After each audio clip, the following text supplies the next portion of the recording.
Hey, here we are. Another reaction video to a batch of Juniversal videos. Yes, because following up to, well, of course, the last one I did, and you read the title because, well, if it's not obvious, because, well, with the first one I did, well, you know, me continuing reacting to them, because, yeah, because, you know, I can't, I'm sure you know this, because there's an amount of words you can type, you know, with what video it is that you're going to title. So yeah, it's not like I can, there's no way, because I'm able to type out the name of the Juniversal videos. Just, you get my point. Just, I wish, but apparently no, there's a limit on how much words you can type, you know. Now, in the description, yeah, because you can type out so much, but, you know, not really necessary, but still. But you know the drill, but yeah.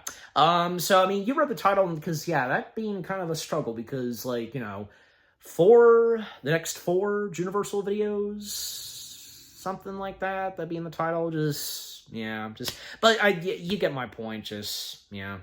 It's a shame, but I understand that for titling the video itself, because a limit of words that you can type out, just, yeah. But anyways, so, yes. So the next batch of Juniversal videos that I'm reacting to, well, if you couldn't tell already which ones they are, and, well, on account of the green screen backdrop, yeah.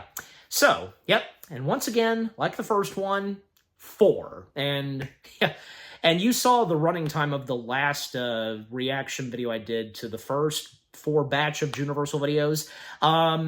Well, because there were 4, so, you know, and it's not, this isn't the first time I've done a reaction video where it would be up to, say, 1 hour long, and it won't be the last time. And I'm pretty sure that, yeah, because I have a good feeling, and, well, you know, the running time of this reaction video, probably, yeah, once again, 1 hour. I mean, it's not just the videos themselves. Well, yeah, especially them, but, hey, I do a lot of talking, but, you know, anyways. Alright, so, yeah, so, let's get right into it, shall we? Yeah, so, the next 4 batch of Juniversal videos that I'm about to react to, well, the first of the 4 being Revenge of the Mummy in Universal Studios Florida. So it looks like that for this one, well, covering another attraction at Universal Studios Florida, which that's where he's at. But, yeah, not just Revenge of the Mummy itself, but also the park itself in general. Just, yeah. But, you know, I'm especially about to find out how he's going to do it. Not just with talking about Revenge of the Mummy, but, you know, talking about Universal Studios Florida itself. Yeah. And, I don't know, if you guys would happen to know this, was it established that he's not only gonna be there at Universal Studios Florida, but also at Universal Studios Hollywood? I'm guessing, but I don't know. Or if it's just gonna be this, especially for the first year of Juniversal. Yeah. Alright, anyway, so, yeah.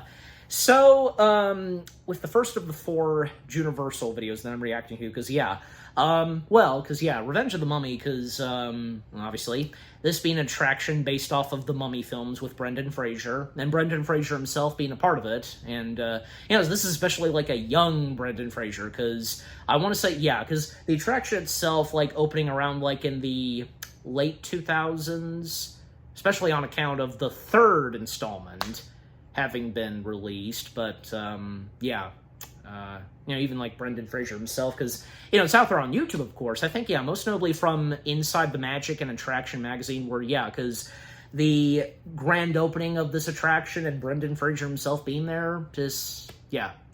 But, just overall, I'm about to see and find out what this next Juniversal video has in store. Again, the first of the 4 Juniversal videos for this reaction. Yep, so here we go. Let us begin. Starting in 3, 2, 1, in we go. Back and forth, and the sun stops, then you drop down, and you move. My back is screaming at me right now. Yeah.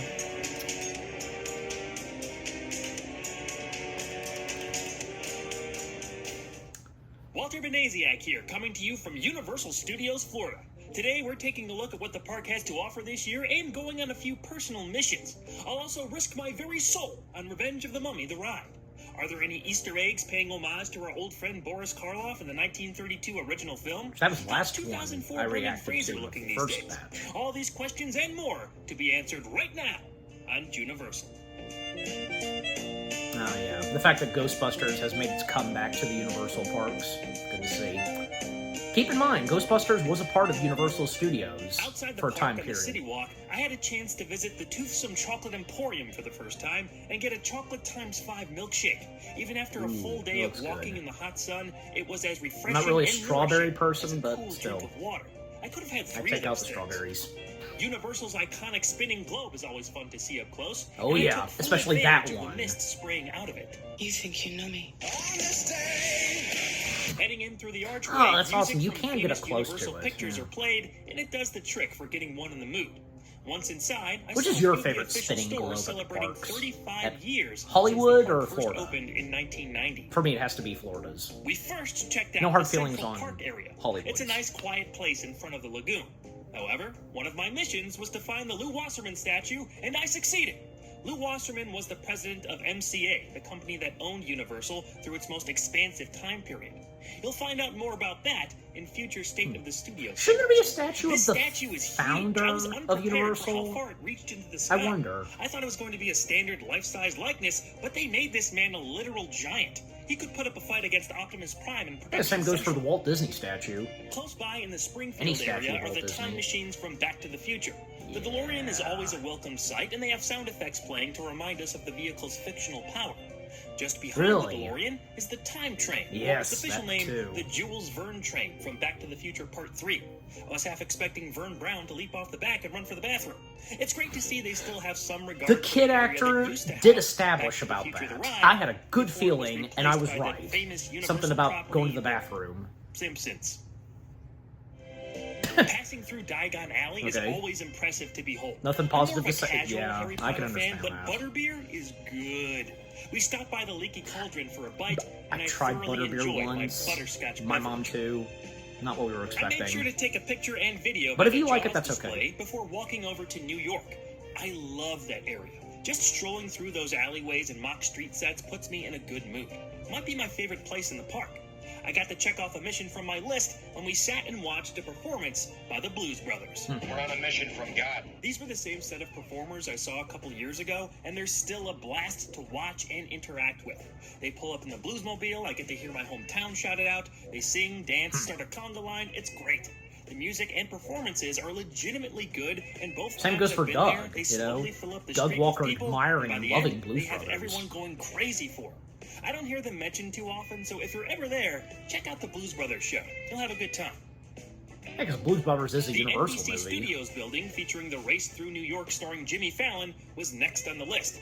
Not to ride the ride, I had done that once before and never need to again. No, my mission I guess was only once to is go enough. inside and pay my respects to the king. Also, gesture my disapproval of the Crimson Chin here and, acknowledge... What's wrong with Jay Mr. Leno? Fallon. Like, I get it, Hey, I but like Fever Pitch. Moving on. part of Before Jay Leno's finally not entering bad the as queue a for the talk Mummy, show my host. attention was pulled away to But it's a blaring nice music display, and you floats know, that the started to go talk by. show It was the Mega hosts Movie of Parade. I displays. had no idea they even did this, but it was super cool to see. They mixed the Universal fanfare into themes from some of their famous movies and at least one other studio's famous movie as the floats passed by. Some highlights Ghostbusters, were yeah. Back to Not the being Future and Universals, modern but still. and classic Ghostbusters. Honestly, the classic Ghostbusters one might have been the best float. They recreated the But Ghost climax with the Stay Ghostbusters Puft is a Marshmallow Man nice looming over them. part The of Library Universal, Ghost even made the an parks. appearance. I like the E.T. float, and the Jaws one put a smile on my face because it started out like the Amity 4th of July parade, then led to Yeah, Punch posing on the makes Orca by sense. old Bruce. They finished off with a scene from Jurassic Park, and yeah, T- that T-Rex standing over the It's Jeep is just pure awesome. Good Seeing it roar was movements. the perfect way to end things. Look at Revenge the of the Mummy, the saliva, ride, just like, first opened at wow. Universal Studios Florida in May They of really 2004. It really replaced put a the lot King of Kong effort and ride detail to the Confrontation, T-Rex and is of course based on on that Universal's float. rebooted Mummy franchise that debuted in 1999. The second film in I that hate to be series, talking The Mummy over Walter, Returns, but was hey, released in 2001 and spun off into the Scorpion King film starting the following year. Yep. Brendan Fraser and company would get Was one the more first Scorpion run film with 2008's enough, Tomb don't you of the think? Dragon Just Emperor. one. So Revenge of the Mummy is Especially situated since, yeah, right in Dwayne the middle Johnson, of the main trilogy's having been in the prominence. first one. The story of the ride is that the cast and crew of the Mummy movies are in the middle of shooting at the time, third film. You see behind-the-scenes interviews played on monitors throughout the Quickly queue. dated They after, explain that there is a real Emotep curse haunting those on set. Mishaps have been happening since the filming of the 1999 film, and now they all wear special amulets featuring the symbol of the Magi to protect them from the curse. The Magi were warriors said to fend off evil spirits in ancient Egypt. Brendan Fraser doesn't believe in the curse and refuses to wear an amulet, while a production assistant named Reggie has his taken away several times. The video goes on for quite a long time, and you'd have to stand there for a while to catch the whole thing, but it all sets up the beginning of the actual ride. Should I put up a spoiler warning? Why not? Okay, I don't care, especially because... When you first enter the Museum of Antiquities building, you see that it's decorated as a film production set of sorts. Call sheets and location schedules adorn the wall, and pieces of wardrobe and facial casts are displayed behind caged fencing. Later, lighting equipment and even some large props are showcased. As you make your way deeper into the building, It's always the great setting to see changes to props something more like what displayed you'd see in one of the Mummy at movies. theme parks, Pillars with Egyptian Disney, figures and fill the Universal. queue, and the overhead lighting becomes more dramatic. A few well-placed artifacts also start showing up. There's a little mirror video screen on the back wall that shows a black and white camera shot of a different part of the line. A glowing blue scarab sits below it, but nothing notable happened when I touched it. The light just went out. Soon, the wall paintings and surrounding space start to look more elaborate with torch-like flickering lighting. Excavation gear starts to pop up, and it's clear we're now in the middle of an active dig. More and more Egyptian artifacts are displayed or partially uncovered, making for an increasingly exciting atmosphere. It's then you climb a flight of stairs, revealing a giant statue of Anubis bathed in moody blue light and surrounded by sizable wall carvings. At the far end, you see you've reached the loading station. An exitway is located in the center of the two tracks, standing out with stark, bright orange lighting. The way they decorated that area like a tomb is fantastic. You have to admire the craftsmanship. This all really sells the ride we're about to take.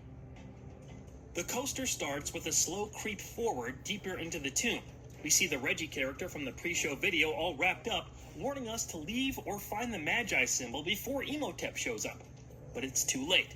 The mummy steps out of the shadows and absorbs Reggie's soul. I gotta give props to the voice acting here. Everywhere I've looked says it's Arnold Vosloo reprising Emotep, but I'm not 100% convinced. If anybody out there can confirm that, please leave a link in the comments. In any case, his voice fills the space in a way that gets your adrenaline pumping as everything gets more intense. Emotep appears in front of us, telling us to serve him or die. This is where his reanimated guards spring up with bursts of fire appearing on all sides. In the next room, beetles emerge from the wall and completely cover it just as we're sent backwards. The Magi symbol appears before us, but Emotep appears again, eventually telling us our souls belong to him as the train blasts forward into his mouth and the coaster really gets going. The music in there is great and adds so much to the experience. We fly past glowing spirits that have always felt a little old-school carnivalistic to me, but I love that about it. Then, it's my favorite part, the false finish.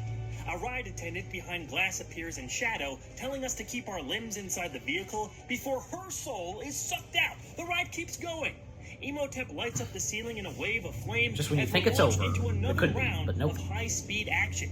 It's quick but thrilling until the Magi symbol appears again to finally save us. On the other end of the symbol, a screen with Brendan Fraser comes into view. He hopes we enjoyed ourselves and shouts for the cup of coffee he's been trying to get the entire pre-show video. It's finally delivered to him by Emotep, and the mummy attacks as the screen goes black. After we exit the ride vehicle, you can see a few pieces that finish the story. A poster for a rap party and a missing person flyer for the now dead Reggie close things out. The post-attraction shop is one of the best. I love all the old pictures on the wall, props, statues, and just the general vibe of the place. And I can confirm our pal Boris is down there chilling in his sarcophagus just as he did in the 1932 film. Nice. Awesome to see that old movie still get some sort of acknowledgement there. Of course. When I first came here a few years ago, The Mummy was my favorite ride just because of the amazing theming in there, and it is an intense roller coaster. I mean, when you're inside there, Yeah. and there's all this fire going on and stuff, you can feel the heat from both sides of you and above you, and it goes, backwards and forwards. There's a lot going on inside that ride that I think still holds up today. There's a lot of cool throwback stuff now because we have Brendan Fraser in there playing his character. Well, actually, he's playing himself on the set. That's the whole thing, and this is like a meta story within the ride. The ride itself is great. It kind of reminds me, like the queue and everything, reminds me of Indiana Jones at Disneyland. That ride's fantastic, one of my favorite rides at Disney. The remake of The Mummy from the 90s is like Raiders of the Lost Ark, kind of has that same kind of tone, and they sort of did that same thing with but still the theme good. of the ride here. But as I'm getting older, this is a 36-year-old man talking to you now. I don't know how much more I could take of like the back and forth and the sudden stops, then you drop down and you move. I don't know. My back is screaming at me right now, but it was still a lot of fun. One of my favorite rides. It's got to be in the top 5 for me. Nah, top 2. Still got to be in like the top 3 for me. Yeah, I loved it. The Mummy. Good. It's a little intense, but I can still handle it for now. This ride is What kind of worth microphone a long is he wait, using? with an excellent cue to keep your attention that builds perfectly to one of the best indoor coasters I've ever been on. Revenge of the Mummy is just that good. Good, yeah. And On my way out of the park that day, I managed to check the last mission off my list. Behind the Hollywood Rip Ride rocket was a relic of the past. The destination for any kid in the 1990s. I at last laid eyes on what was once Nickelodeon Studios in Orlando, Florida. Of course, it doesn't look at all the same, and I couldn't get too close, but the shape of that building is unmistakable. What it would have been like to visit in its heyday just once. I don't know if it's possible to miss a place you've never been to, but Nickelodeon Studios would be about as close as I could get in my mind. Such great memories watching the shows filmed there. Alas, we can't go back, but we can go forward.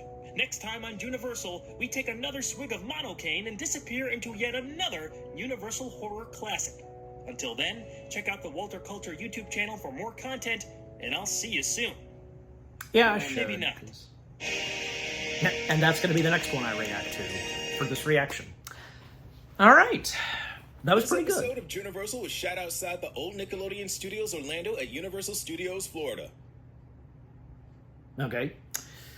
All right, so that was the first of the 4 next batch of Juniversal videos that I'm reacting to, which, yeah, Walter covering Revenge of the Mummy and the entirety of, well, Universal Studios Florida itself, yeah. And that was pretty good, because, yeah, with what he had to say, and yeah, he enjoyed the Mummy attraction.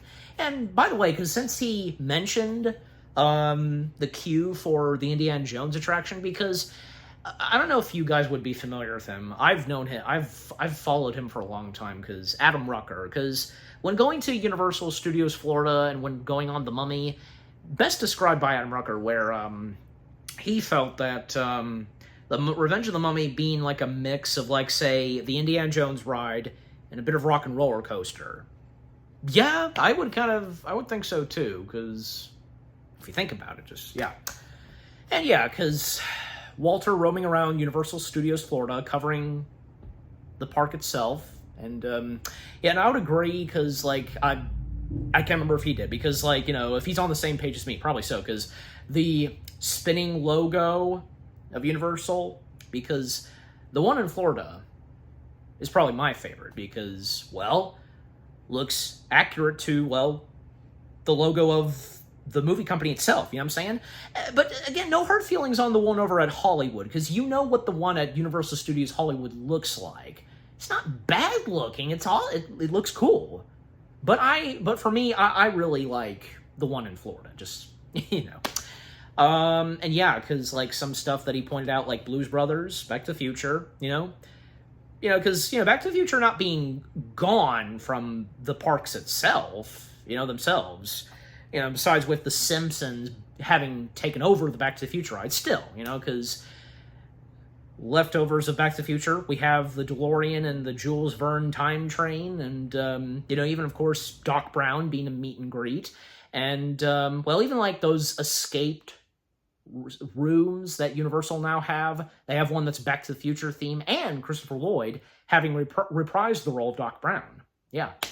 And the parade that Walter brought up, yeah, because it's a really cool parade. And like I said earlier, because with Ghostbusters being at Universal's, they were there for a long time, like, and now they've made a comeback to Universal, to the Universal parks, because around, like, say, yeah, in the 90s, Ghostbusters was a part of Universal. They had two shows, like, one that, you know, had a lot of practical effects and Pepper's Ghost and, well, or even, like, say, an outdoor show where the Ghostbusters take on Beetlejuice. Yeah. But yeah, just overall, as of now, with Ghostbusters making a comeback to the Universal parks, it's great to see. And, yeah. Anything else to mention about this video? Well, I mean, just, you know, overall, with what Walter had to say in this video, with Revenge of the Mummy, Universal Studios Florida itself, really cool. And yes, because having acknowledged, and because, yeah, it's in the thumbnail, where, you know, the Universal parks once held the Nickelodeon studios. But as of now, that building that's there at Universal Studios Florida no longer being Nickelodeon, but traces and the way the building looks, of course, still being there. And I don't know, because is it me, or is anything else of Nickelodeon still there at the Universal parks? I think maybe they're still in the parades or something. I can't remember. Like, if you guys, and I know I'm gonna probably look it up after I'm done recording this, but just, yeah. But feel free to let me know still. Yeah, but just overall, the video itself, the first of the 4 Juniversal videos for this reaction, Walter covering Revenge of the Mummy and Universal Studios Florida, not bad. Yeah. All right, so before we get to the next one, jump cut. Timeout, that is. Jump cut / timeout. Okay, guys, time back in, just, yeah. And I also said jump cut, but, yes, so I just, for, like, just almost up to a minute, had to check some, like, notifications and respond to some comments. Just, yeah, especially on account of, with what I'm recording right now, this kind of reaction, so, yeah. But, yeah, so, with that done, taken care of, yes, so, next up, Juniversal video number 2 for this reaction, the groundbreaking effects of the Invisible Man. Actually, let me just double check to see. Yeah, because it was teased in the first one that I did, so in the first Juniversal video that I reacted to for this. Okay, so yes, yep. So the next Juniversal video, a day after, with Walter covering the Revenge of the Mummy attraction in Universal Studios Florida itself. Yep. Next one, which being him reviewing, covering, breaking down the original Invisible Man. Yes, from 1933. Yeah, because, well, me, having seen, watched, and reviewed The Invisible Man, yeah, because The Invisible Man, it's another classic from Universal, and in line with the classic Universal monster films. With what The Invisible Man had to offer with its storytelling, and with its groundbreaking effects at that time, even to this day, looking back and how they achieved that in the 1930s, still impressive, yeah. Giving us the feel, illusion, / magic that, yeah, seeing an invisible man brought to life on the big screen. Amazing. The fact that, What's-Him-Face, who directed the first Frankenstein, did this. Yeah. You know, the fact, because he didn't want to direct another Frankenstein film at that time, and wanted to do something like this, and he did. I mean, eventually, of course, James Whale, yeah, because, I mean, eventually he would direct another Frankenstein film, which we all know what that is, but yeah. Yeah, but just overall, The Invisible Man being another classic from the line of Universal Universal's Universal's monster films. Just, yeah, you get the picture. All right, so enough said. Let's dive right into the second Juniversal video for this reaction. Walter talking some Invisible Man. Here we go. 3, 2, 1, begin. And that laugh. Nice, nice. The Invisible Man is one of my favorite of Universal's classic horror films. Here we go gathering nuts in May, nuts in May, nuts in May. We'll say mix of tones, but that's why I like it. Director James Whale was back from his days with Frankenstein's monster to tell the story of another mad scientist, this time based on a novel by H.G. Wells. A dozen writers were brought in to try and crack an adaptation of the book before the screenplay by R.C. Sheriff was finally put into production. What worked about his script that didn't with the others? The Invisible Man is well known for its magnificent special effects and in-camera trickery. How were they pulled off in the early 1930s? Let's crack open the doctor's notes and reveal those secrets.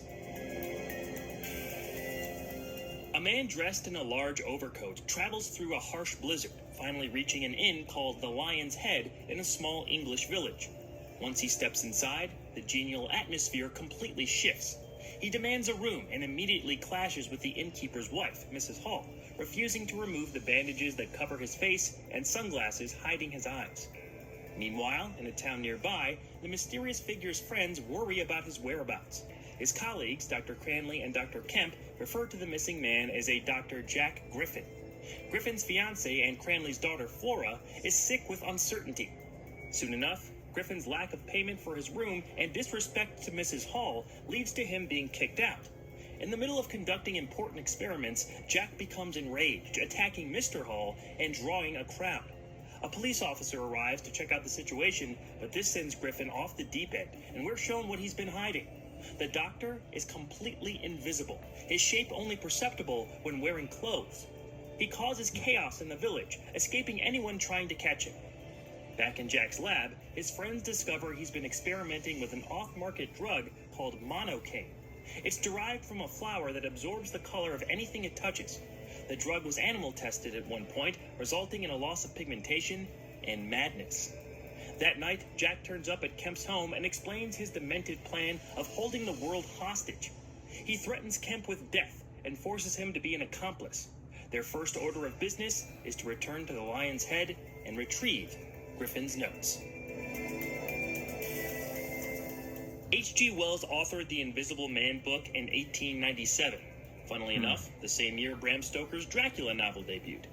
After disapproving of the 1932 film Island of Lost Souls, based on the writer's The Island of Dr. Moreau, Wells was Did the reluctant Frankenstein to let one come out another of his before works both be of them? adapted for the screen. I think. MGM had already passed on The Invisible Man, citing technical obstacles. Universal special effects guru John Fulton said he could create the special effects needed, and the production company purchased the rights to The Invisible Man on September 22nd, 1931 for $10,000. One of the provisions in the contract was Wells' script approval. Based on early drafts that strayed far from the novel, it seems that Universal only wanted the rights to The Invisible Man for the title and to slap Wells' name on it. It's unclear how they could have gotten away with changing the story so significantly while needing approval from the original author. Their strategy is still puzzling to film historians. At the same time the Wells book was purchased, Universal also scooped up The Murderer Invisible by Philip Wiley. Ideas from his work were incorporated into the discarded screenplays of The Invisible Man. They included an invisible octopus and invisible plague rats. While a mostly faithful adaptation to the Wells novel was eventually greenlit, some small elements of The Murderer Invisible still snuck their way into the finished product. 12 writers, including Garrett Fort, John L. Balderston, Richard Schayer, and H.G. Wells himself, submitted their takes on the material before one was finally accepted. Even James Whale, who ended up directing the picture, put together a 6-page treatment that was expanded upon, then rejected. Whale turned to collaborator R.C. Sheriff to see if he could crack the story. After reading some of the failed drafts, Sheriff took another look at the Wells book and was taken aback by just how far the passed-over screenplays veered from the author's original story. His script was much closer to the novel and was at last approved. While R.C. Sheriff's script adhered strongly to the H.G. Wells book, it did differ in some significant ways. One of the biggest deviations is the inclusion of the Flora character, Jack's fiancée. Her father, Dr. Cranley, is also a new addition. Dr. Kemp's role is greatly enhanced from his literary counterpart as well. The source of Griffin's invisibility isn't the same, as the drug monocaine was invented for the film. The process of the Doctor disappearing from sight in the book is a longer, more intricate one involving light manipulation and other factors. 4 directors were slated to helm the Invisible Man at different times. It was a list that contained the names of Robert Florey and even James Whale before dropping out. What convinced Whale to confirm taking on the job was Universal's constant request for another Frankenstein movie. The director had no interest in it at the time and took on the Invisible Man in hopes of a different sci-fi horror film satisfying the executives. Ironically, Whale's new film featured a lot of the same basic components from his version of Frankenstein. Dr. Griffin was a wayward scientist who developed something the world wasn't ready for. He had a fiancée who was left alone while the scientist continued his experiments, and someone close to the Doctor longed for the love of said fiancée. It seemed right up Whale's alley. The director was fond of working with certain actors multiple times. The cast of The Invisible Man showcased Gloria Stewart, E.E. Clive, and Una O'Connor. Gloria Stewart, who would go on Dwight Fry also makes many a short years appearance as a later reporter. as In the end, he worked with Whale on 6 different films. Titanic. James Whale also futilely tried to pull in Colin Clive to star as Jack Griffin after Boris Karloff exited the production. Karloff was the first choice and was intended to lead the flick until late into pre-production. The Great Depression and a lack of funds on Universal's part caused a contract issue. The actor had to walk away after an agreement could not be reached. The role went to Claude Rains in his first sound film, after James Whale recalled his special presence in stage productions. It was the actor's deep, commanding voice that really seemed to win him the part. Rains was brought in at virtually the last minute, as was William Harrigan, who played Dr. Kemp. Chester Morris was originally slated for the part, but dropped out after reading the script and not receiving top billing. Many aspects of The Invisible Man apparently came together late in the process. The most memorable attribute about this film is its impressive special effects. John P. Fulton was known as the Doctor on the Universal lot for his exceptional work. To make an Invisible Man believable to audiences, Fulton employed a technique called the traveling mat. The early incarnation of this method evolved at the Frank Williams Laboratory in Hollywood, where Fulton learned it. Yep.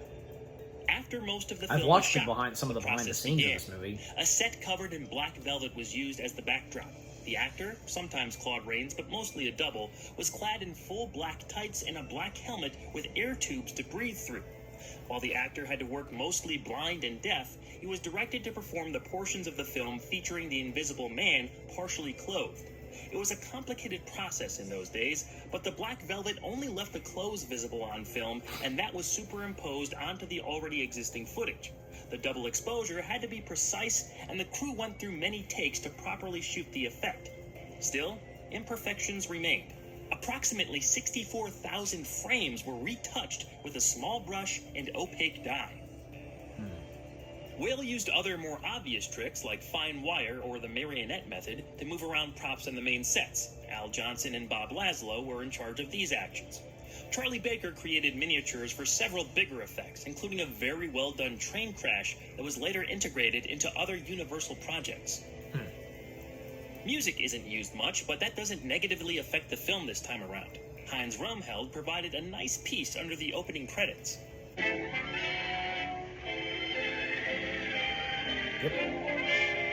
After that, we hear music played here and there by characters within the story, but Rumheld's score is missing completely until the last 7 minutes. When it does come back, it enhances the climax and ending. So in all, I'd say its minimal inclusion was utilized well. Spoilers and continuing reviewing the film. Jack goes on a rampage, killing a policeman and causing general panic. Radio reports are sent out to warn citizens and authorities about the Invisible Man. While Griffin sleeps, Kemp is able to call both Dr. Cranley and the cops to inform them of the situation. Jack and Flora are briefly reunited. The Doctor's sanity seems to momentarily return to him as he explains how he tried to find a way to reverse the monocaine effects. However, the police surround the house and Griffin goes back on the run. But not before he promises to kill Kemp at 10 o'clock tomorrow night. Jack again evades his pursuers and begins a reign of terror on an even higher level. He throws people off ledges, derails a train, robs a bank, and more.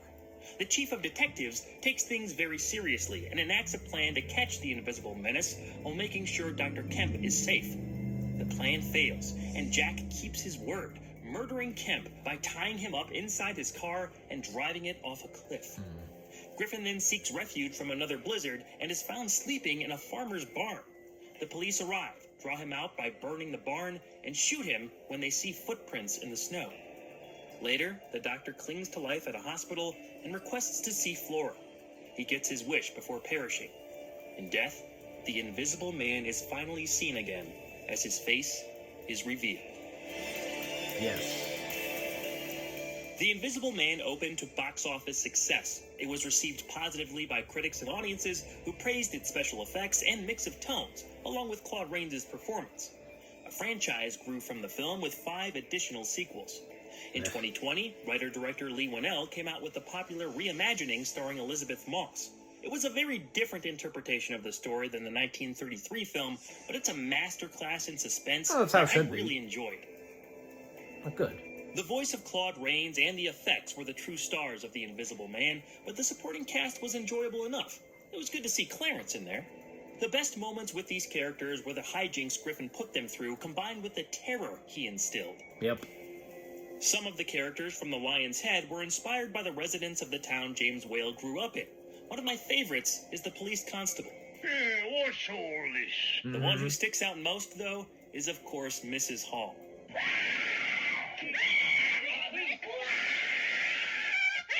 Every little thing just, you know.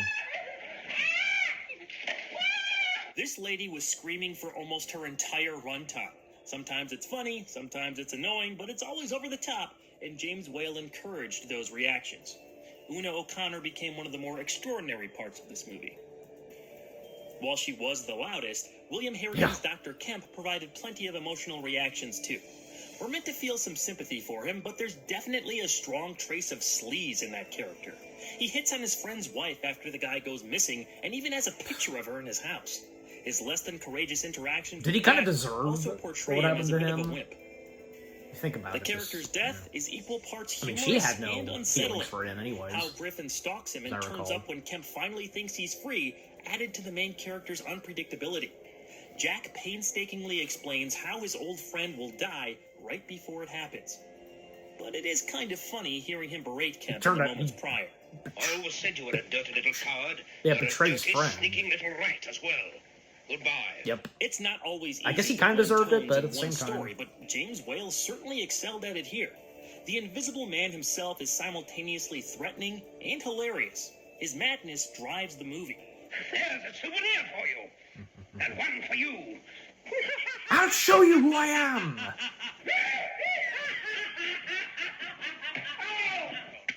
Isn't that not an iconic laugh, you know? Smack my face. Naughty boy! That's the way the money goes. Pop goes the weasel. Money. Especially with his accent. The first time we see this figure show up, through that tease of a see-through jaw, creates fantastic intrigue. The pacing is really strong as the movie evolves into an action thriller with the entire police force chasing Jack. His costume looks great as well. The trench coat, fedora, glasses, false nose, and wrapping around his face is perfect in that opener. You can see where Sam Raimi drew part of the inspiration for Darkman from. Ah, I yeah. can't say enough about John P. Fulton's effects. They still hold up for And the he most would part. become a walk One I around didn't at mention earlier Epic was the Universe, footprints in the the Invisible snow. Man. They dug a trench along the line where Jack was going to step and put artificial snow on top of a platform. Foot-shaped blocks of wood were dropped from the platform by pulling strings under the trench. It's a seamless in-camera effect that was fun to learn more about. Same for the ending shot with Claude Rains on a papier-mâché pillow in a stiffened bed made to look laid in, even when no one was there. The more I see it, the more I admire The Invisible Man. Hearing all the behind-the-scenes info on the 4K Blu-ray release really deepened my appreciation for the craft applied here. I guess it could be a little clunky at times, but that's part of its charm. I had a blast with this one. Make sure you check out the Walter Culture YouTube channel for more content, and don't miss what's next on Juniversal. Nope. It'll be a howling good time. And that's the next one that I'm reacting to. So I know because, like, even with the Oh, and first... Gloria Stewart played Old Rose in Titanic. Were you waiting for me to mention that? It's been 84 years. I mean, I mentioned it earlier, so... Of course, I mean, surely, because he had to mention it. Yeah. Because that's what she's most known for. This and Titanic, so, yeah. I mean, any other movies that you've seen her in, yeah, because those aren't the only two good films that she was in, but... Yeah. Alright, so yeah, that being the second Juniversal video for this reaction, the groundbreaking effects of the Invisible Man. Well done, Walter. Yeah, that was good. That was good with what he had to say on the Invisible Man. Yeah, and like I said, because he didn't point this out. Well, yeah, he technically did, like, in the first reaction I did of the first 4 batch of Juniversal videos, where, yeah, as I recall, when he went to Dark Universe, yeah, did mention and bring up, of course, about the Invisible Man being a walk-around. And man, because the interactions that people have been having so far with the Invisible Man are very interesting. You know, I've especially, if any of you, like me, follow JoJo's World, you've seen where, yeah, when he encountered / interacted with the Invisible Man, so it was great. Alright, so, okay. Let me see, because, where are we at now? Okay, yeah, well, yeah, of course, 4, but I'm just looking because... Yeah, because, okay, because the first 2 that I've reacted to for this, like, they're not that long, because, but this one, yeah, this is 22 minutes, but, you know, might as well, yeah, no jump cut this time. I mean, yeah, because I did a lot of jump cut. I know I did a lot of timeout / jump cuts in, the first, reaction I did, you know, the first 4 batch of, Juniversal videos, but, you know, for obvious reasons, and maybe there'll be another one later in this reaction after I'm done with the next one, but yeah. Yeah, so now that I finished on the first 2 more left, so the second to last, Juniversal video, well, is, sorry, I was just pulling up, since I have something on... If I don't really talk about this. I usually have something in the background, you know, TV. You know, but, all right, anyway, so back to what I was saying. So the second to last Juniversal video, which being, well, it's not obvious, yeah, how the Wolfman created modern werewolf lore. And I've been liking, and I think, haven't we all? Because the way, this obviously comes from Walter. This is his content of videos. I like how, yeah, because with the specific titles he's been giving for these Juniversal videos. Yeah. Besides, like, you know, say, you know, when he did Batman Twilight Tober Zone. This being something different, and as it should be. Okay, so I was just checking something. Okay. Alright, so... Alright, so... Yep, so for the second to last, yeah, this is where Walter is going to be talking about the Wolfman. Well, of course, reviewing, breaking it down, and of course, talking about the behind the scenes and what went down in the making of this. And yeah, I don't think I really... Well, because I've watched some of the behind the scenes, like Walter has, you know, on some of the classic Universal monster films, Wolfman, I think just a little... Yeah, because I seem to recall, like, I think, yes, this one, because, like, if you know this, because, yeah, and I also love when some Blu-rays do this, where they will feature some old documentary / the making of, you know, like, if they, like, came out, like, say, in the early 2000s or 90s, and they would be refeatured for the Blu-ray releases, you know what I'm talking about. So, my point being is that, yeah, for the Wolfman, I recall, because, yeah, there was an introduction, and, well, he was the host of this, John Landis, because, well, John Landis, well, I presume because, yeah, Wolfman is one of John Landis's favorite classic Universal monster films. Not to mention that, well, if you know this, John Landis did direct a werewolf film of his own. An American Werewolf? Yes, I believe that is. I got the title correct, yeah. And I'm pretty sure that probably Walter's going to bring it up, so, yeah. Besides, you know, hence the title. how the Wolfman created modern werewolf lore. So obviously, he's probably going to mention other movies and that have to do with werewolves and such. Well, because the Wolfman being a huge influence to the future movies that have to do with werewolves. Yeah, so all right. But enough said. Let's get into it. So here we go. The second to last Juniversal video for this reaction. Beginning in 3, 2, 1, in we go.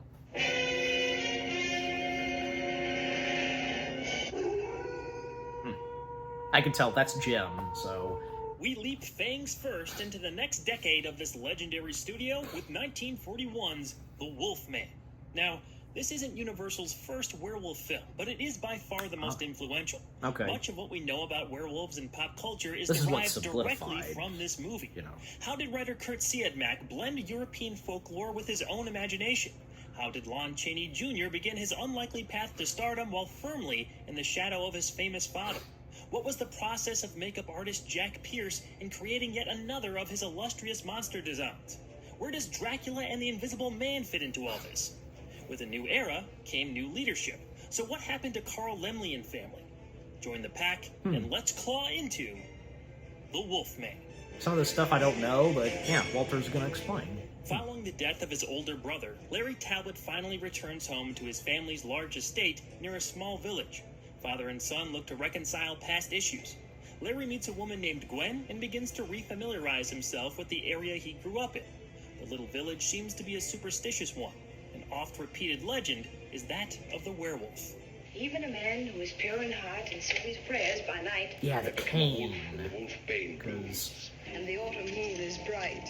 So you know that one too, huh? When gypsy fortune tellers roll into town, Gwen's friend Jenny has a session with a man named Bela. Concern fills his Literally face when being he played sees a by Bela pentagram Lugosi. appear in her hand. Bela has the same marking on his forehead and warns Jenny to leave. Moments later, a wolf mauls the woman. Larry intervenes and kills it with his freshly purchased silver-headed cane, but is bitten in the process. With Jenny dead and Talbot injured, a new twist arises. Bela's body is found bludgeoned to death in the same spot Larry fought the wolf. Strange things then begin to happen to Talbot. His wound disappears, animals react aggressively to him, and Maliva, Bela's mother, warns him of a dark fate. While trying to balance his feelings for Gwen and seek help from his father, Larry mutates into a beast of the night.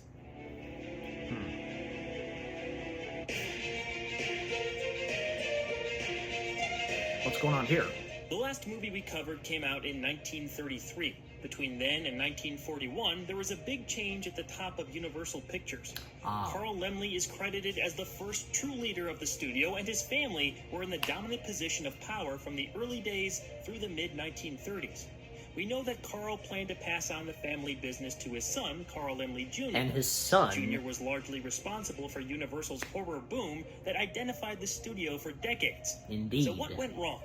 Well, Jr. was known for spending a lot of money on his productions. Sometimes his gambles paid off, but they still cost the company quite a bit of cash. The younger Laemmle didn't have the management skill set his father was known for. Not and yet. By 1935, the production house was in debt. When Universal started to have real trouble paying their bills the following year, a company that granted them a large loan called Standard Capital took control. J. Cheever Cowden was named president and chairman of the board, outing the Laemmles entirely and ending a long-standing tradition. He scaled back production costs, and the studio began releasing projects with smaller budgets. They got a shiny new logo and started billing themselves as New Universal.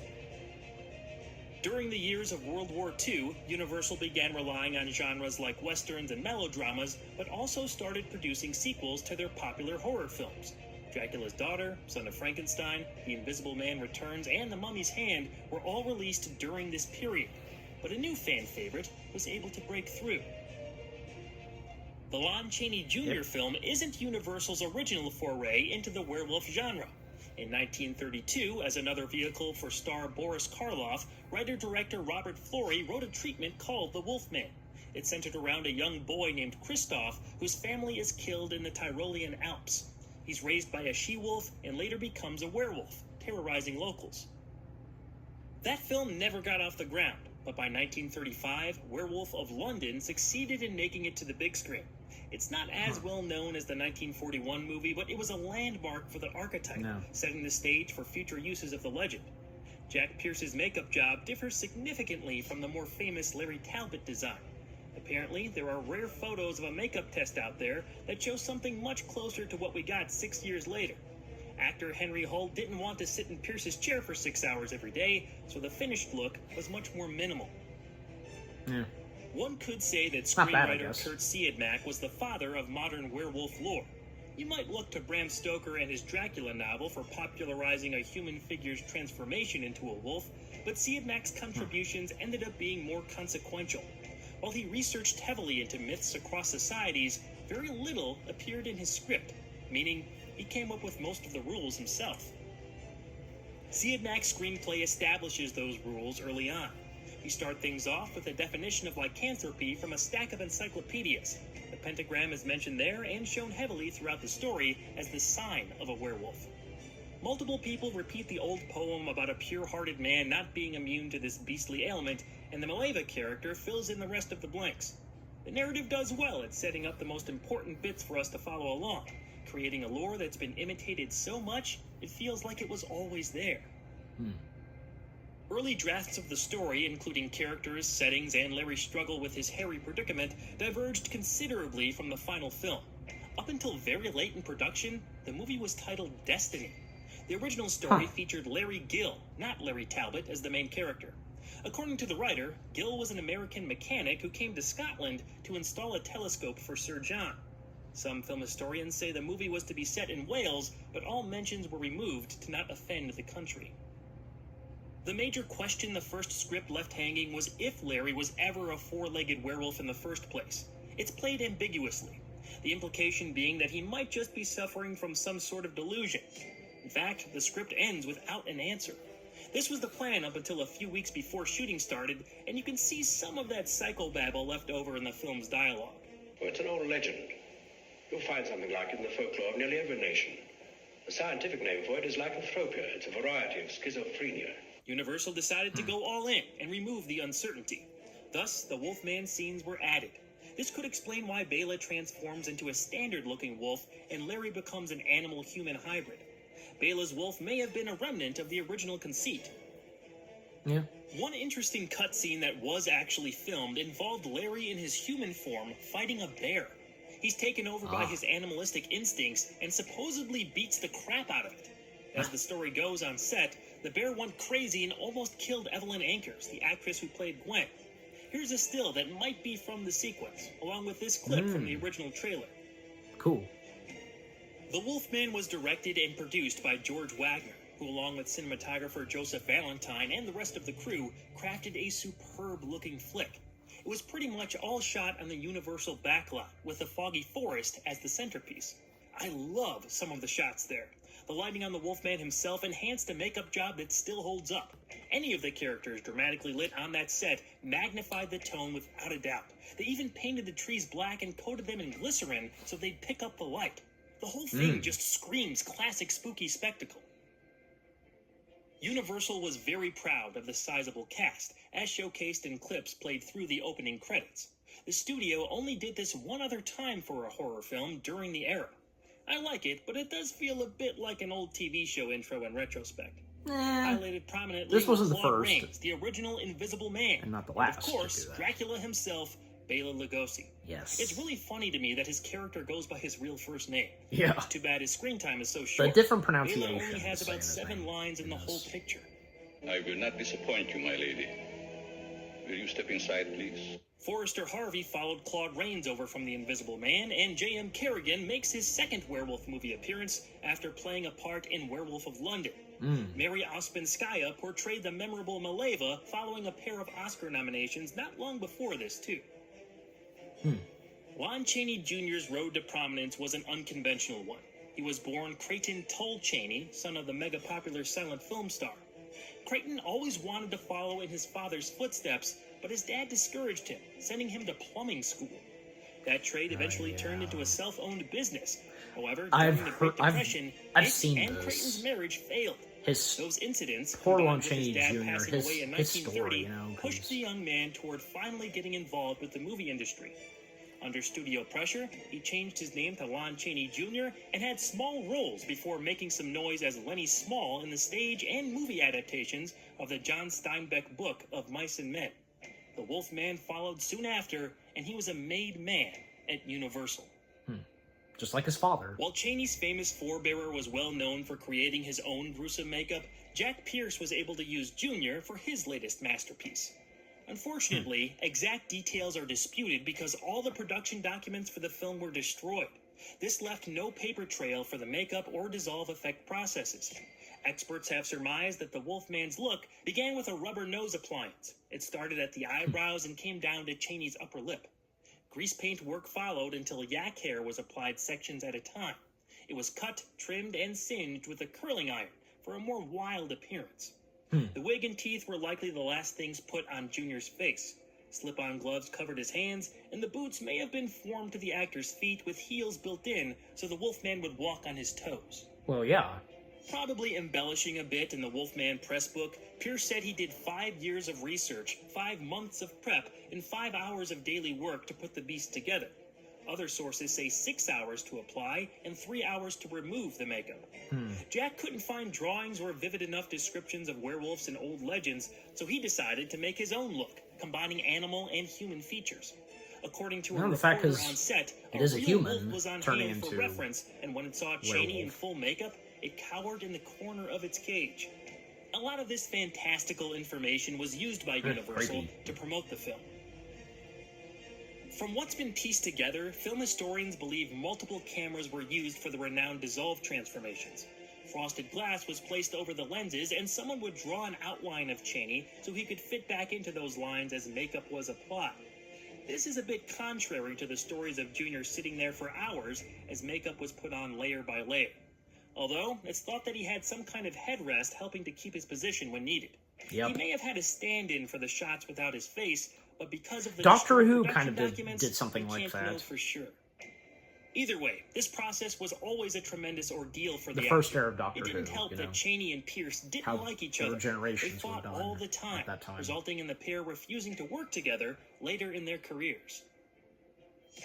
Principal photography for The Wolfman was swift. It shot in just 25 days, starting on October 27th and ending on November 25th, 1941. They really pumped this thing out fast because it was edited, scored, and released by December 9th. That's just insane to think about. And back to breaking down the movie. Now we come to spoilers. Out of I control know, in his I know. transformed state, You do too. Larry kills a gravedigger. The next morning, he wakes up with no memory of the 9 minutes previous left. night, but Jeez. sees animal prints in his room and a pentagram on his chest. Talbot tries to tell his father of his troubles, but he dismisses them as a delusion. The whole village blames Larry for Bela's death and suspects something violent about him. As the Wolfman that night, Talbot's leg is caught in a bear trap. He's freed and returned to human form by Maleva. Panicked, he rushes to Gwen, telling her to stay away from him after seeing a pentagram in her hand. Appealing to his father again, Larry is tied to a chair and tells his dad to take the silver cane for protection. Sir John and those in his employ scour the forest for signs of a wolf pegged for the recent attacks. The Wolfman breaks from his restraints and attacks Gwen outside, who is searching for Larry in the forest. Sir John spots the scene and tussles with the monster, fighting for his life by striking the beast with the silver cane. The Wolfman dies from the blows and transforms back into Larry following a few words by Maleva.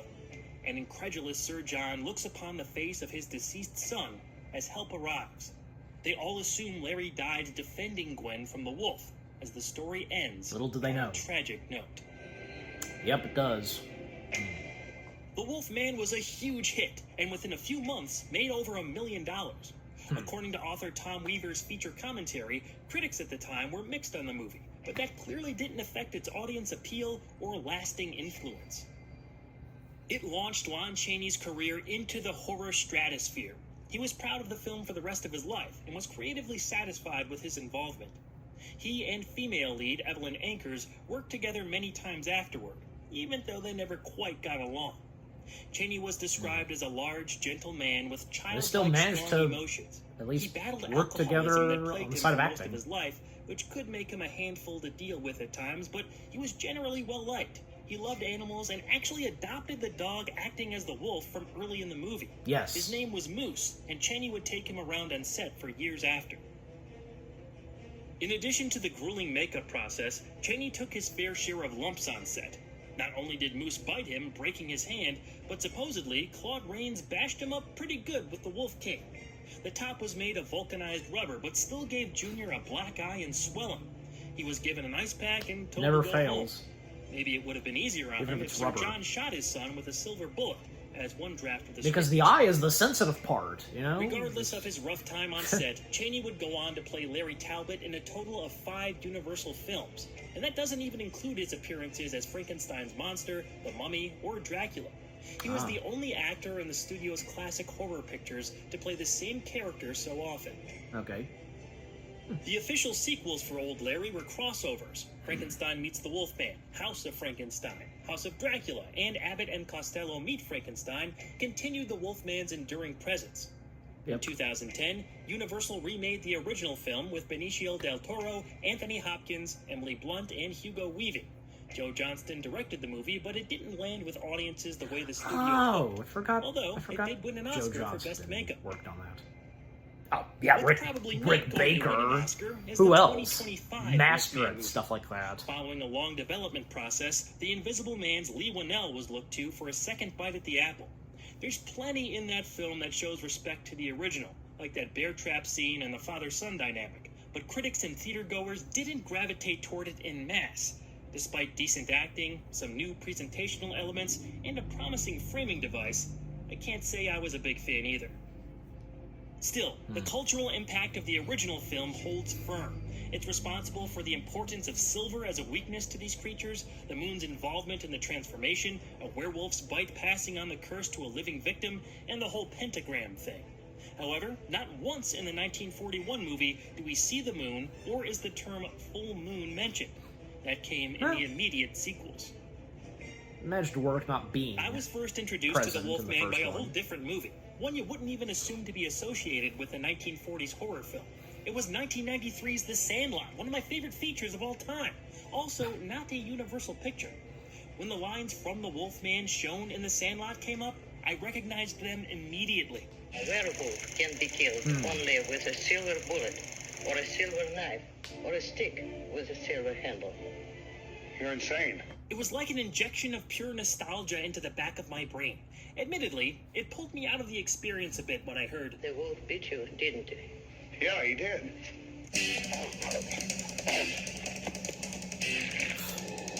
Go now, and heaven help you. this did not negatively affect my enjoyment of the Wolfman. It's just funny how your mind associates memories. Was The Sandlot same your would go for me. introduction to the Wolfman? Let me know in the comments. I'm curious. A different aspect that perked my ear was the music. And of course, the music. About 10% of the music in The Wolfman was recycled, but the rest of this top-notch score was composed originally by Hans J. Salter, Frank Skinner, and Charles Previn. It really adds to the overall mood in a way that's missing from some of the earlier Universal horror classics. It's also got a bit of a Batman '89 thing going on. Oh yeah, I think even James Ralph made that clear. I think. Yeah. Coincidence, I guess. I know there were other film scores that Danny Elfman drew inspiration from more directly, but the similarity here was noticeable. To me, at least. Overall, the performances were strong. Just about everyone played their parts well. I do think Warren William, Ralph Bellamy, and Patrick Knowles were lost in the shuffle a bit, though. Their characters kind of blended together in the background. Lon Chaney's intention of creating sympathy for Larry Talbot was highly effective. He was great at being vulnerable in the right moment, with seemingly no way out of his hellish situation. He and Evelyn Ankers had great chemistry No, as this the isn't movie went boring. on. Ages. By the end, I really believed in their connection, despite the obstacles placed in their way. Their scene outside the carnival cemented it for me. It'll protect you. From whom? Me? just in case. Little does she know. You never accept a present without giving something in return. Here's a penny. That isn't enough. Their initial interactions were a little weird. Larry spies on Gwen with a telescope and tries flirting with her at her father's shop. What I'm really looking for is something half-moon shaped. We haven't any like that just now. Oh, yes, you have. Don't you remember? On your dressing table up in your room. We'll take a little walk tonight, and we'll talk it over. No. How about tonight? No. Fine, I'll be here at 8. It's only fair to tell you I'm engaged. I'm going to be married very soon. By the end, it all works, but yeah, it was kind of strange from a modern perspective, I suppose. Yeah, Especially but it since still Larry worked. is shown to be such an upstanding guy. The other relationship in the film that gives it some depth is the father-son bond, or lack thereof, between Claude Rains and Lon Chaney Jr. There was clearly an estrangement between the characters that they're both actively trying to fix in the wake of the older son's death. There are moments of them getting along and talk of their familial ties, but Sir John is determined to cure his kid of what he perceives to be a mental illness. When Larry really needs his help, Sir John sort of turns his back on him, which may be why Larry left for 18 years in the first place. But you're going to stay with me, aren't you? Oh, no, I've got to go, Larry. These people have a problem. You must make your own fight. It's a sad thing to see. When you take into consideration the ending with Sir John killing his own flesh and blood, the whole story is revealed to be no idea. soaked in tragedy. Even the characters in the movie know it. Well, there's something very tragic about that, man. When I first saw The Wolfman, I mean, they don't fully remember not realize liking it as much as its predecessors in Universal's lineage of horror. As I But recall. rewatching it more recently, I found a deeper appreciation. It's really grown on me, and may currently be among my favorites of the bunch. For whatever reason, it just hit me in a different way this time around. The basics are well known, and I realize I've already spoiled the story here, but you should check it out if you've never seen it. The effects, acting, cinematography, and mood it conjures are worth the 70 minutes. Yep. Big thanks to the Wolfman's 4K Blu-ray for the behind-the-scenes information. Of course. Stop by the Walter Culture YouTube channel for more content, and join me next time as we head back to Universal Studios Orlando to take a ride on their brand new werewolf-themed spinning coaster. You bring the popcorn, I'll bring my barf bag. It made you barf? Okay. Yeah. What's at the end? No, okay. Because of the last the last 3 I reacted to for this. Okay. All right. So, yep. Okay, it's over. All right. So that was the second to last Juniversal video for this reaction.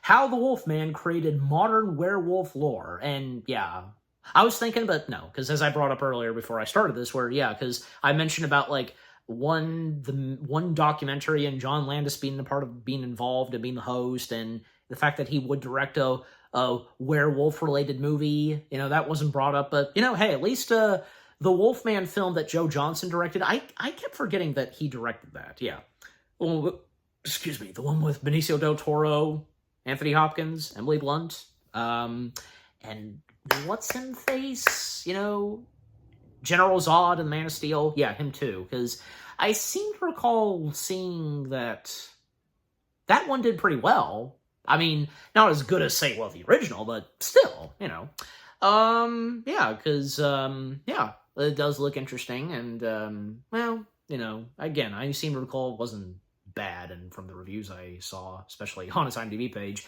IMDb being my main thing, so, alright.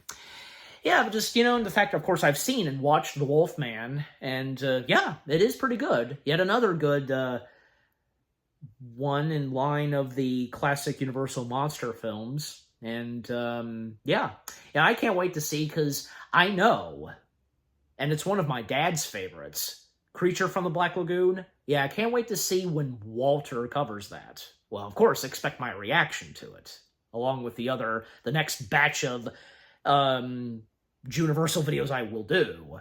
And depending on when that comes out, just, anyways. Yeah, some facts that, more facts that I didn't know about until now that Walter talked about, when covering, the original Wolfman. And, well, because a few things that I did know, of course, like, yeah, like, a documentary kind of, I mean, it is featured in, like, say, the Blu-ray copy I have of The Wolfman, where, yeah, because talking about, like, say, the story and life of Lon Chaney Jr., because, yeah, I mean, that dude went through so much, and golly, because you'd think that maybe possibly, because you imagine how proud his dad would have been? How he succeeded when being, say, the Wolfman and doing other stuff at Universal, just like his father? Seriously, that's a shame, feel sorry for him. And, well, also, because,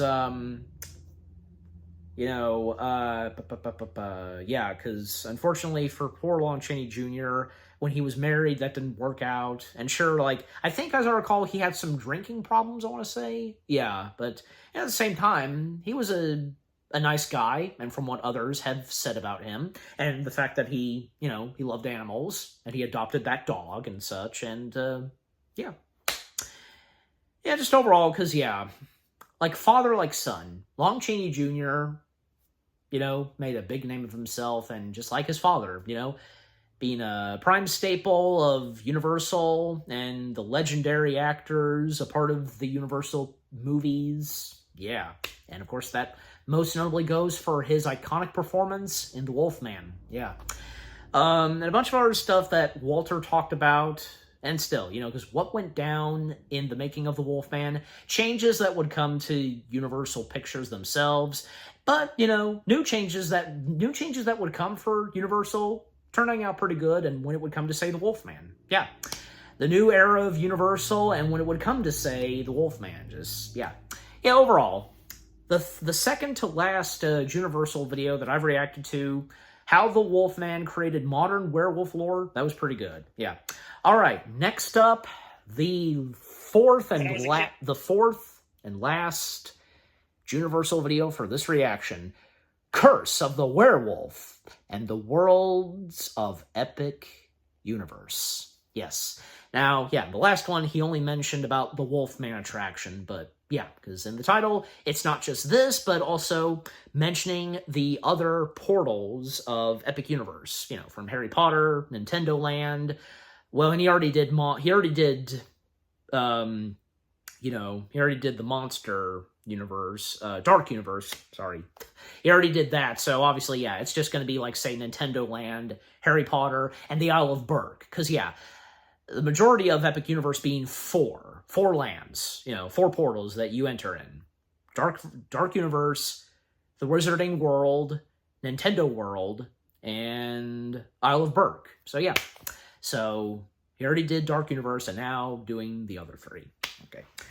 All right. So, I have no doubt because, yeah, this is going to be another good one, and because with what he has to say this time while at the Universal Parks, and yeah, once again being at Epic Universe. Yeah. So enough said. Let us now dive right into the last Juniversal video for this reaction. Again, being titled Curse of the Werewolf and the Worlds of Epic Universe. All right, beginning in 3, 2, 1, away we go. When I was a kid going to the carnival, when you would spin around in that UFO thing, I would come out in a shade of green that my grandma was very concerned about. So I don't know how I'm going to do it this one. We'll see. I'm about to find out, especially. Isle of Berk, Harry Potter, and Nintendo. It's really cool, the quotes up above the entrances of the portals. Universal's Epic Universe is a big place, to say the least. It's been at the forefront of theme park enthusiasts' minds since it was first announced in 2019.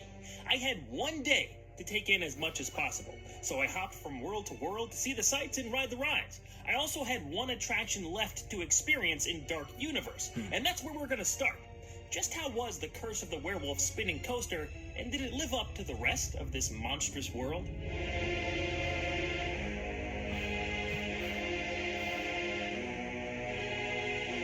Well, Walter's about to find out, and he's gonna give us the details. When you walk through Darkmoor Village, the track for Curse of the Werewolf is visible to the left of Frankenstein Manor.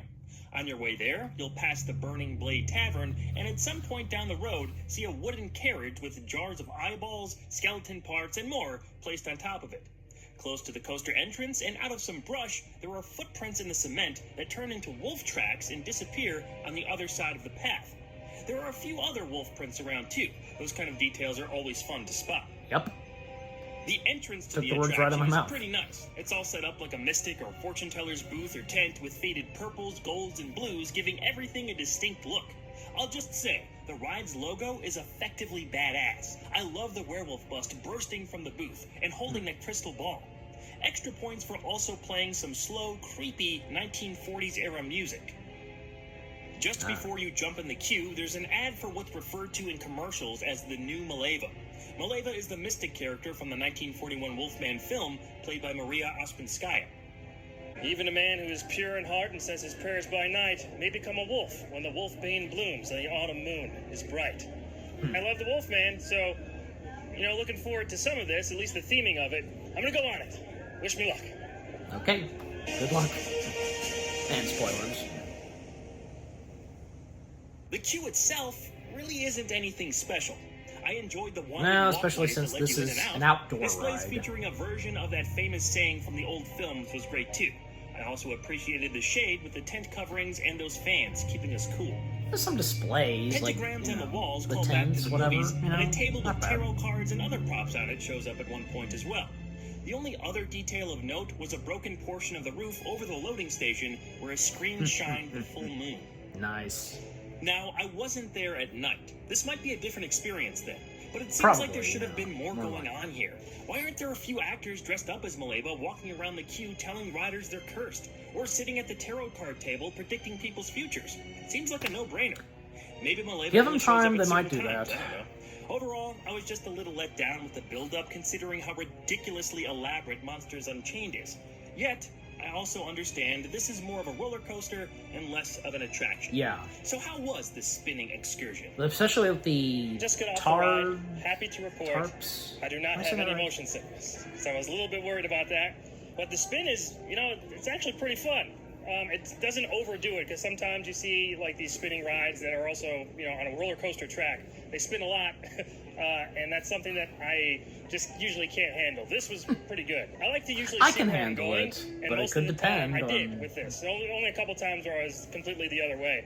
I would say that there are some great points where like there's bursts of speed and everything. There's not much of a build up. There's no a crank building you up. Where you go backwards is pretty fun, and we'll say it's a little bit short. We waited in line for 45 minutes. I don't think it's really worth a 45-minute wait. I would personally say if it's a half hour or under, hop in the line. Or even like the single riders get on there so quick. I think that it's not really too much worth it to stand in the line queue for this. It's more just you want to experience the ride itself. At the very end, there is a little Maleva statue person. Not even a little movement. They couldn't even move her arm or something. There's no animatronic movement at all in this character. So that was a little bit disappointing. There is a Did not wolfman hurt them do that? that kind of reaches down in one of the tunnel areas, which is cool to see, but I was hoping for a little bit more from this ride, from the theming aspect of things. Just as a pure coaster, it's fun. I even think kids who are tall enough to ride this would enjoy it. If this is kind of like their first different kind of coaster that goes backwards and spins, I think this is a good starter for that, because there's a big cart Not that your you get typical in, there's a roller lot of coaster. room too. It delivers on the thrills without being too intense. So I'd recommend this one. Just, again, I would say anything over a half hour wait, I wouldn't really hop in line for that, but this is a good one. Ow! Oh! Of course. Beyond this gate, find gardens green and epic worlds to fill All your right, dreams. now getting into the lands. Those are the words on the Slash entrance world. portal to Epic Universe, and they sure weren't lying. My goodness, this place is the most extravagant theme park I've ever seen. Words fail to describe certain parts. I should probably save this term for the Earth's most Have you seen the beautiful natural fountain landscapes show? or maybe the Jeez. greatest architectural feats, but sometimes I think I saw a this live place was streamer, breathtaking. just a video I lost track of of how that. much I said wow while walking around, trying to capture as much as I could. that. Some of these views are unbelievable, and the individual worlds each have a massive scale that we'll Who get doesn't into. love fountains at theme parks? Entering in through the you main know? portal puts you into Celestial Park, It's a cosmic, Greek-Roman gods-inspired main hub that connects to all the other worlds. The music played there and for every part of Epic Universe is original and specific to each area. Upon entering, the incredible viewpoints were matched by that music. It really increased the wonder and joy of seeing it all for the first time. I loved every second of those first few minutes and was left kind of speechless. Unfortunately, I had a schedule to keep. In order to see all the different worlds and especially make enough time to record all the footage I needed in Dark Universe, I didn't get to explore Celestial Park as much as I wanted. I heard later that Pizza Moon is a great place for food and the nighttime fountain show is wonderful. Yes! The very last thing I did before the park closed that night was ride Stardust Racers, and, well, it changed my life. Shout out to my cousin Alex for suggesting it. He's a big roller coaster guy and put it on my radar when he found out I don't think was I've there. heard that much We were of in this line for one. about an hour going past the park's closing time, and I couldn't have been happier with my choice. Getting on was a bit of a hassle because of the strict policy Universal has about having anything in your pockets. You have to go through metal detectors and pat-downs. Yeah. That's barely a footnote, though. About As we got that. closer, It the could be a cheers pain, and applause right? of riders kept getting louder. Feel free to share. Every one of the trains returning were erupting in From what I've exhilaration seen when they and got what I back from the know. run on the tracks. I know I wouldn't Plus like the it. capacitors on the back of every The train too, walkers. a nice little detail. Since we went on at night, Ooh, the whole thing was lit up. nice. I'd suggest riding this coaster at night for that reason. Yeah, Get because I launched think at that's the 62 main miles per hour purpose a for this thrill I've coaster. rarely, if ever, experienced. There's never Nighttime. really a lull. The trains just seem to increase their speed the entire minute and a half. It was 100% excitement and honestly, one of the best roller coasters I've ever been on. It's better than Velocicoaster for me, and maybe even tops You can do GoPros, right? I was 'Cause I know walking on air the rest of the night, Tron and Light I'm still Cycle thinking will about it over a allow week that. later. If you're a big But, roller coaster guy or gal, I'll have to you're look. going to want to make sure you hop Feel on free to let me know, Stardust too. Racers. I stopped by How to Train Your Dragon's Isle of Berk for a short visit, and excluding Celestial Park, it seems to be my the most friends. expansive of the worlds. I've seen the animated How to Train Your Dragon films and like them fine, but if you're a big fan, this will probably meet your expectations. Yeah. I really only had a chance to walk around in there for a little while, but it was The impressive to detail behold. in Isle It's got a of very Berk is naturalistic amazing. feel and is mostly situated on that. boardwalks above water. It's come to life. A few Vikings were spotted while I was walking around, and they Yes. seemed to be having a good time interacting with guests. Rough Nut and There's Tough plenty of Nut. activities for kids. I'd and say they're older probably fans my will, I'm favorite sure, characters. Love the detail they put into this place. Their main attraction is Hiccup's Wing Gliders, and there's a live show that's gotten some attention called the Untrainable Dragon. I wish I could have at least hopped on the Wing Glider ride, but there were other worlds to explore and only a few hours to do it in. I'm looking at the time. Yeah, what'd I tell you? This When is I 1 first hour heard there was long. going to be another Harry Potter world, I kind of rolled my eyes. We already have Diagon Alley. Give another property a chance. Honestly, I still kind of feel that way, but when I finally stepped foot in the Ministry of Magic world, I was blown away by its size and Yeah, scope. I mean, First of all, I really like the moving time turner on top of the portal entrance. Excellent touch. The buildings in there are huge. at least having For all intents and a purposes, third this and felt like a one real more piece of Harry 1920s Potter downtown and Paris the street Universal with all the Parks one particulars. third, you know? You pass through a modified replica of Arc de Triomphe and can interact with pretty much everything, including some highly regarded food and beverage stops. I only saw the first Fantastic Beasts movie, so most of the significance was lost on me. Just on the surface, this I was mean, on amazing. account of the I next didn't two really grow up with Fantastic them, Beasts but films, I'm more I familiar enjoyed with the them. main Harry Especially Potter The Secrets films, of So when we Dumbledore. entered a metro station and popped out of a fireplace into the 1990s Ministry of Magic, I recognized it right away, and my Yeah. mouth dropped. I could not believe how gigantic this room was. They actually Yeah, created that especially whole like set when from looking at the films. movies, Video how doesn't big do it is. justice. It was insane to see in person. I think they Harry nailed Potter and the it, Battle of bringing the this to Ministry was life. a mixed experience The for Ministry me. of Magic. I loved being there and walking through the queue. The different rooms had a bunch of fun stuff to look at. But then we kept going into more rooms. And more rooms. And more rooms. Hey, at At least- one point, one of the attendants was asking everybody how many people were in each group. This is what they do right before you get Well, on the they ride. gotta keep but up. not here. They I tricked get us. it. The deception. We went into more rooms. More rooms for like another 40 minutes. The initial wait time was about an hour and a half, but it seemed like I was walking from space to space for like 3 weeks. Jeez. When we finally got Calm to the down, ride, it Walter. was fine. I was really impressed with some of the animatronic movement. A few moments rivaled the fluidity Hey, at of the least figures the and theme monsters on chain, parks, but it was they pretty know how much to all keep the screens, guests like Escape from entertained in the Gringotts over at queues. Universal Studios Florida. Why are I you wrote the story complaining, of Walter? Dolores Umbridge I trying think to you're the escape before her I think you're the trial. first one Maybe I've the long heard wait had something to do with complain it, but I wasn't all that into this. and criticize. Still totally worth it to see 1920s Paris and the main Ministry of Magic Hall, though. Yeah, Umbridge, you know, the bitch, like, because Outside of Dark Universe, what he I had was to most say, looking yeah. forward to seeing Even though I was Super talking and Nintendo stuff. World. I had been to the Universal Here we Hollywood go. version a couple years ago, but this was a totally different beast. It blew the West Coast iteration out of the water. Starting outside the portal with the Mario fountain and castle-shaped shops, I knew this was going to be something special for any lifelong Nintendo fan. Oh, yeah. From the "Here we go" quote and spinning Mario coin on top of the entrance to the giant warp pipe, the presentation for there's an heading inside escalator. was perfect. You first arrive at the interior of Peach's castle with paintings akin to Mario 64. Stepping outside to see the full world was magnificent. I mean, look at all this stuff. Just look at it. I found it hard to comprehend and register alive, everything you know? I was Everything seeing. is. It's like what your child brain would imagine Mario's POV might be, except better because it's real. I'm just going to let you take everything in for a few seconds. Just everything is alive, you know? The plants, the coins, everything. And that's how it should be, because this is Mario, Nintendo. You do have to separately purchase one of those power-up bands to interact with some of this stuff, which feels overboard to me considering how much people are already spending to be there. Count that as a negative, but you don't need the power-up band to have fun. Nah. Donkey Kong Country is an awesome addition. It's got its own unique vibe as a world. You can still have fun even without those bands. bands. To check out. We had just enough time to get on Minecart Madness, and I'm so glad we did. The queue isn't quite as intricate as the Ministry or Monster rides, but it strikes a perfect balance of theme and old-school fun. The Cranky Kong and Squawks animatronics almost felt like a Chuck E. Cheese style throwback. The Golden Temple aesthetic Never gave thought us of that. plenty of entertaining imagery to inspect, too. Each cart only holds 4 people and is launched individually for a more personalized ride experience. Oh, 1 minute They do left. a great job of making it Man. feel like you're going off the rails with broken tracks and unexpected This time turns, it went by quick. creating some extra unpredictability. I don't hear Minecart Madness mentioned much when people talk about the new attractions that have opened, but it should be highlighted more. This was a tremendous little coaster. Overall, my short time at Epic Universe is something that I won't soon forget. If you ever have Until the you go means back. and the chance to go, take it.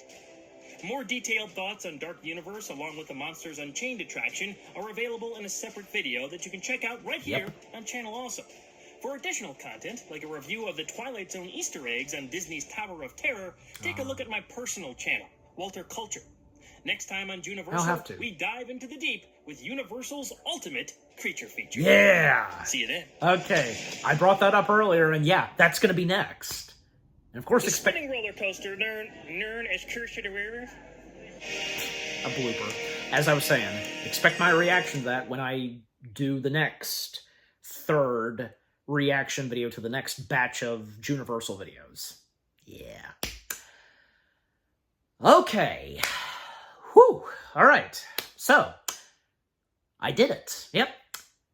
The second reaction video to the next batch of Juniversal videos. 4 in one reaction. And what did I say at the start of this reaction? Because, yeah, I had a good feeling. And even though, yeah, because once again being 4, like last time, yeah, reacting to 4, and how long each of them are, you know, but not being that long, still being 1 hour long.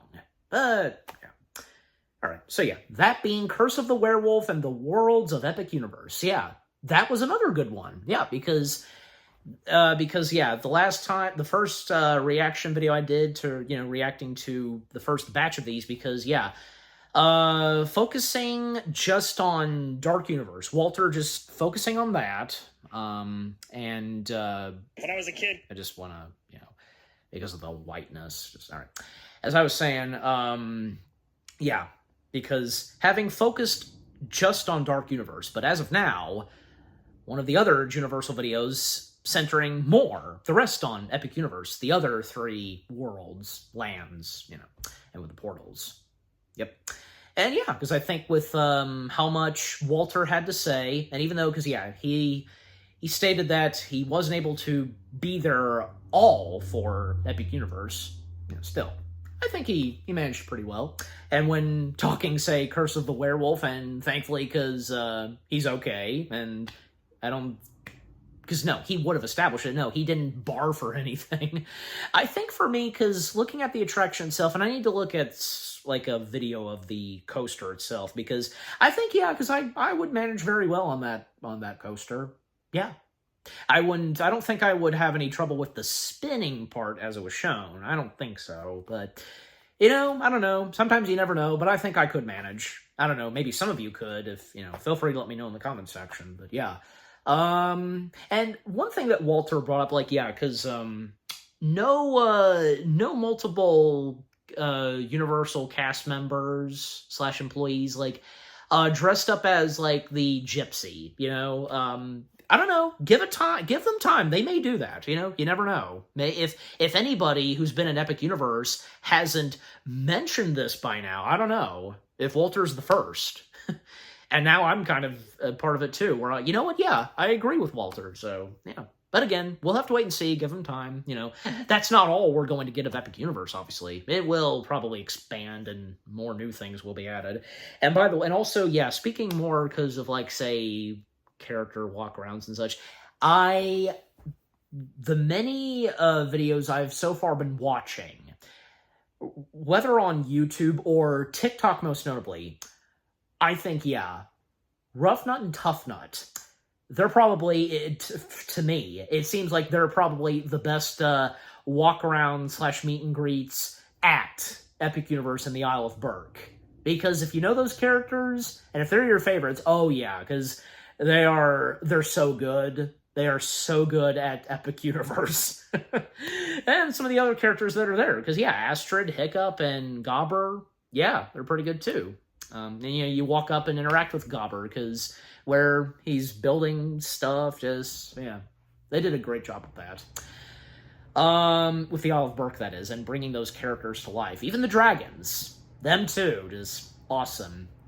And if I brought this up in the last time in the first reaction video, reacting to these, where, yeah, because, when, the cast of the live-action How to Train Your Dragon, they paid a visit to Epic Universe, and of course, with, Isle of Berk, and even Dean DeBlois showing up too. Yeah, one of the fathers of bringing the How to Train Your Dragon films to life. Him along with Chris Sanders. And because Chris Sanders, it would have been nice if Chris Sanders would have, like, made an appearance and probably there for, like, say at, maybe he has by now. I don't know, because, I mean, I get probably, because, well, I mean, that same year with the live-action How to Train Your Dragon, Lilo and Stitch, and him being very committed with that, I guess probably maybe just for Chris just to focus on that live-action Lilo and Stitch, and for his buddy Dean, well, because him being the director of the live-action, you get what I'm saying, just, yeah. But overall, because, look, Chris is involved in the live-action How to Train Your Dragon as an executive producer. I mean, why would he not be involved in the live-action? Because he, too, being one of the other fathers of How to Train Your Dragon films, yeah. But I would wonder, probably, if he hasn't by now, paid a visit to Epic Universe and at the Isle of Berk. Just have to wait and see. And, because we know that, and I follow him on there too, because Chris Sanders, he is on TikTok, so, yeah. I have no doubt that he's very impressed and proud with how, bringing How to Train Your Dragon and the Isle of Berk, bringing it to life at Epic Universe. No doubt about it. Yeah. Also, what else was I going to mention? Yeah, because what I said earlier, because I think Walter's the first one I've seen complain about more rooms at the Ministry of Magic attraction. And I'm like, and as I said, like, but from Disney and Universal, they know how to keep the guests entertaining while in those long lines. They've really come a long way with really adding so much detail and fun stuff to look at in their queues of their attractions. Like, take, for example, the Haunted Mansion or Peter Pan's Flight.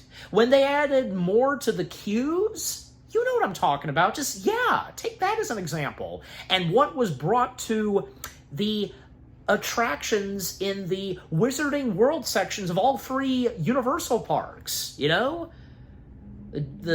the Journey attraction, or, you know, the Gringotts attraction, and the Ministry of Magic attraction. I know they have names, but, you know, I can't remember them as of right now, and you know which ones I'm talking about, so, yeah. Yeah, I mean, especially the one at the Ministry of Magic. Golly! Looking at those rooms and all the stuff that comes to life, you know, from the portraits. A house elf animatronic, you know, new character that's a prime staple of that attraction. You know what I mean? Just, yeah. It's amazing. Walter not once having any compliments on the details in that queue. What the heck, Walter? Just, I don't know. I guess to him, just, he's entitled to his opinion. I'll say to that, just, you know, I understand and respect his opinion, but still, you know, are you just blinded by the queue? Never mind. All right, like I said, he's entitled to his opinion. All right. But yeah. Yeah, just overall, because with what all Walter had to say in the fourth and last Juniversal video for this reaction, was pretty well said. Yeah. And yeah, all four Juniversal videos that I've reacted to for this reaction, really good. Yeah. I can't wait for the next. Yeah.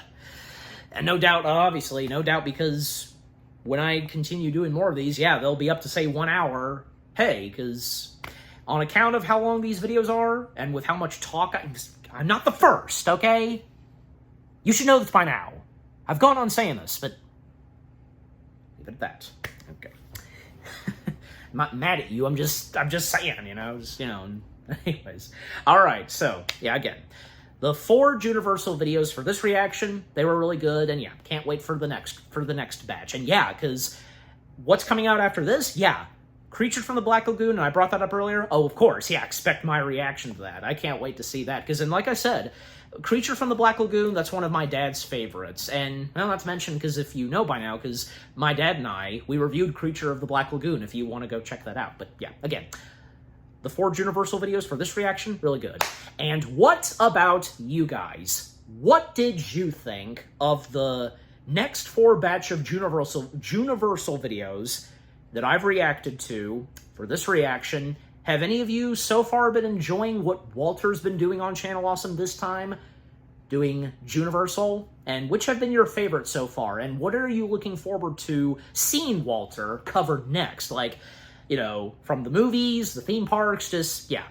And which of these, the 4 that I've reacted to for this reaction, which one of these are your favorites? And things that you didn't know about, same goes for me. You know, more facts on some of the classic Universal monster films, you know, some stuff we knew, but not all of it, just, yeah. And if any of you that have gone to Epic Universe so far, you know, what's the experience for you been like going to Epic Universe? Which rides have you done? Just, yeah. Overall, what do you think of the 4 Juniversal videos themselves, with what I've had to say, my reaction, and yeah, what did you think of my reaction? Leave comments and give this reaction video a like, as always. And with all that being said, thank you very much for watching. I hope you guys enjoyed my reaction to the next 4 batch of Juniversal videos for this, which being, yeah, Revenge of the Mummy, and Universal Studios Florida, the groundbreaking effects of The Invisible Man, how the Wolfman created modern werewolf lore, and Curse of the Werewolf, and the Worlds of Epic Universe. Yeah, hope you enjoyed the 4 of them that I've reacted to. More reaction videos are coming your way. They're going to be awesome. Keep looking forward, and I will see you guys in the next video / reaction. Take care. And until the next reaction video, reacting to the next 4 batch of Juniversal videos, one of them, of course, being, well, Creature from the Black Lagoon, peace out.